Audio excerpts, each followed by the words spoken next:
সুন্নাত, ফামান লাম ইয়ামাল বিসুন্নতি ফালাইসা মিন্নি, যারা আমার সুন্নতের উপর আমল করবে না তারা আমার পথে থাকবে না। বিয়ে করতে হবে, বিয়ের জন্য কয়েকটা শর্ত আছে, কয়েকটা জরুরি কাজ আছে, যা ছাড়া বিয়ে হবে না। কি কি জিনিস? এক নাম্বার, বিয়ের জন্য সাক্ষী লাগবে। কি লাগবে ভাই? কমসে কম দুইটা সাক্ষী লাগবে। দুইজন সাক্ষীর উপস্থিতিতে আপনার জন্য বিয়ে হলে তাহলেই বিয়ে হবে।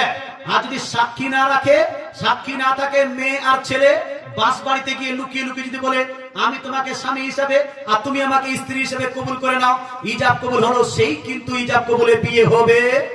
বাস বাড়ি গাছ বাড়ি আর রাত্রি বেলা ফোনে ফোনে যদি ইজাব কবুল করে ফোনটা বিয়েটা হবে? হবে না। চেটিং হবে, ডেটিং হবে, কিন্তু বিয়েটা হবে না। বিয়ে করার জন্য কমসে কম দুইখানা সাক্ষী লাগবে না? তো দুইটা সাক্ষী লাগবে আর ইজাব কবুল লাগবে।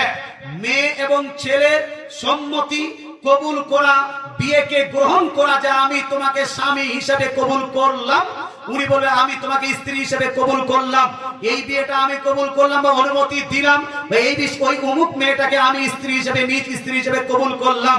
সে কবুল করলাম বাংলাতেও বলতে পারে, কাবিল তো আপনার কি বলছে ইংলিশ আরবিতেও বলতে পারে, I granted her as a wife, এটাও ইংলিশেও বলতে পারে, নো প্রবলেম।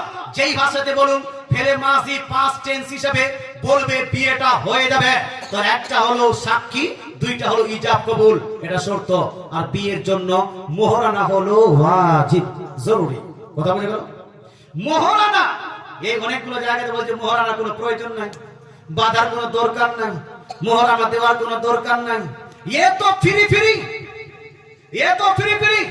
মালদার দিকে এক বক্তা এসেছিল হুজুর, বাংলাদেশ থেকে, বলছে আচ্ছা আপনার দিকে যখন বিয়ে পড়ার সময় মেয়ের কাছে যায় না, মেয়েকে গিয়ে কি করে? আগে বলে যে মা তুমি তওবা পড়ো, আস্তাগফিরুল্লাহ, তারপর কলমা পড়ায়, লা ইলাহা ইল্লাল্লাহ মুহাম্মাদুর রাসূলুল্লাহ, 5 কলমা পড়িয়ে দেয়, কেউ 2 কলমা পড়ায়, কেউ 1 কলমা পড়ায়। তারপরে বলে যে অমুকের ছেলের সঙ্গে অমুকের ছেলের সঙ্গে এত দেনমোহর, এত এই সাক্ষীর মাধ্যমে তোমার সঙ্গে নিকাহ পড়ার বা বিবাহ পড়ার সম্মতি নিতে